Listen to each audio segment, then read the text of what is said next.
question, different track. This is for the viewers. How does a person gain the ability to be in Allah's presence every second? And is it more than just doing dhikr all the time, or does it really come as a gift from Allah? I mean, how is it changing your morals, no sin, in order to be in Allah's presence, like reach Ihsan, reach the Station of Ihsan, everywhere you look you see Allah. How do you reach that station? The poor people like myself, who are not sheikhs. First we have to realize that everything is a gift from Him, irrespective. You draw near to Him because of Him facilitating for you to draw near to Him. So that's a given. يعني لولاه ما عبدته. Had it not been for Him, I wouldn't have worshipped Him. So let's keep that aside as a foundational point. However, who is in Allah's presence all the time? Kummal al-awliya, the highest level of awliya or saints, obviously. Because the human being flips. You're in the presence, you're in ghafla, absence, presence, absence, presence, absence. The presence helps you overcome the absence or the problems of absence. The problem is when you're always absent, including in your acts of worship, you're just not present. You're just performing rituals, and what do I mean by presence? I mean the presence of the heart, not the presence of the mind. Meaning, the presence of the mind is a given, it's a prerequisite. But the whole point of presence is actually the presence of the heart. Meaning, the whole point of presence is the worship of the heart before the worshipped, or the presence of the heart before the worshipped. Not the worship of the body, nor the worship of the mind.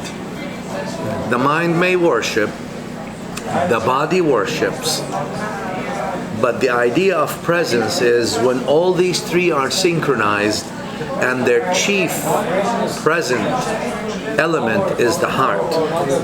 If the heart is present, then you are present.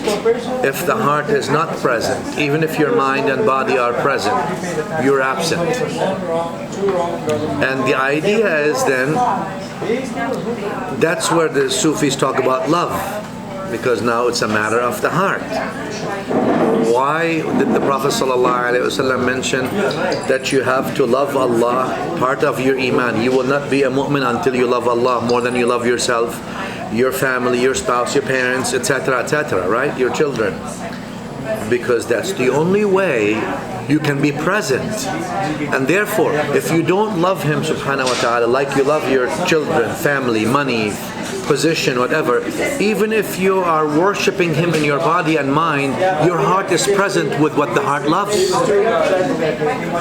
It loves this, it loves that, it loves this. So your body and mind is present with Allah, and your heart is present with what they love. And the idea of love is to nurture until it becomes nature.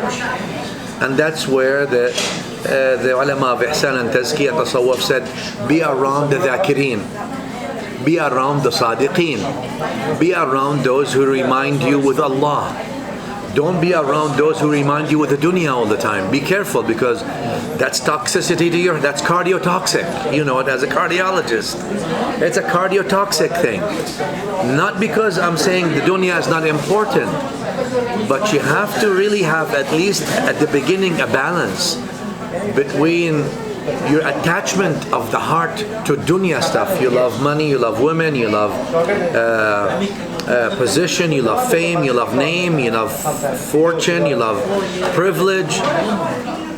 You have to be careful not to overwhelm your heart with that, because that you're decreeing blindness onto your heart. You have to have the love of Allah Azza wa Jal and the love of the Prophet ﷺ nurtured in your heart by being close to people who love them, who express their love to them, by you expressing your love, by you situating yourself in a situation that demands you to conform to the love, even at the beginning outwardly, until you start experiencing having dhawq of mahabbah or dhawq of love. Yeah, that's why the poetries help the hal of the awliya, the state of good people, etc. Otherwise, you'll be worshiping Allah Azza wa Jal with your mind and your body, and your heart is present with what it loves, not with Allah. And therefore, now what happens to the beginners? Most even so-called Sufi affiliates are all affiliates, meaning the biggest problem in medicine with patients is non-compliance. It's the same thing. Most of them are just there for association. If not association for akhirah is a good, many times associations for dunya. All right, who succeeds? The very few. Who activate their heart and use these things, use the litanies, the awrad, the poetry, the poems, the suhbah, to infuse them with love of Allah Azza wa Jal, to clean and cleanse up their dedication and devotion to Allah and His Messenger. Yes. And because otherwise you're a dunya, you're a materialism seeker, you're a perishable item seeker on the table that offers non-perishables. And therefore your heart will never be present. It's filled with toxins. It's blinded. You could be doing. That's why, the shuyukh said, Allah may use you outwardly and deprive you inwardly. Meaning what? He used you to call people to do good. He deprives you entirely of any connection to Him or His Prophet sallallahu alaihi wasallam. Your heart is dead, rubber, nothing. Your ego, your whole selfishness is much bigger than you can contain even. But He uses you outwardly, yet deprives you inwardly. Or He may use you inwardly and deprive you outwardly. The hidden awliya. أشعث أغبر مدفوع بالأبواب, the hadith. Right? You'll find somebody who nobody cares about, but the Prophet ﷺ says in this hadith, if he asks Allah, Allah will give anything he asks. لو أقسم على الله لأبره. If he asks Allah for anything, Allah will give him. Doesn't mean he asks. See, to the beginners, they want more, so they think, well, I have so many things I'm ready to ask. Having the state of asking Allah and answer you, and then asking for things and answering you, and actually asking Allah for other than Him is two different things. Because al-awliya radiyallahu anhum laysa lahum fi siwa Allahi marghab wala fi ghayrihi matlab. They don't seek any other than Him.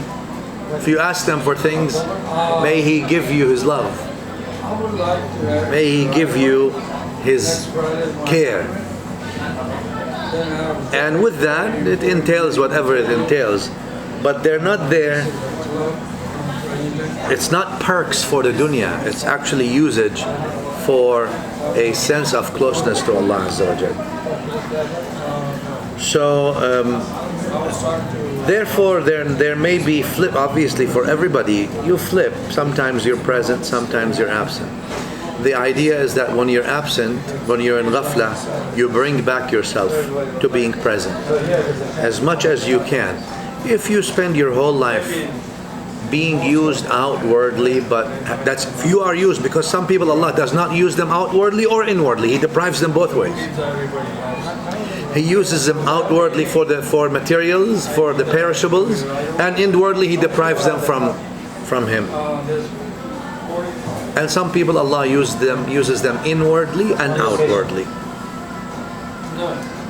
So the idea is that you seek His love and mercies, and the biggest obstacle for every seeker is one thing, and you know it, the 4-letter self. فلا اقتحم العقبة وما أدراك ما العقبة فك رقبة. He has, as the Quran says, يعني إشارة, he has not overcome the hurdle. And what do you know about the hurdle? Freeing a neck. فك رقبة, freeing a neck. You gotta free your neck from your own self. Then you'll be liberated. If once you free yourself, then you can see beyond yourself. If you don't free yourself, He's depriving you from Him, even if He uses you. Wallahu a'lam.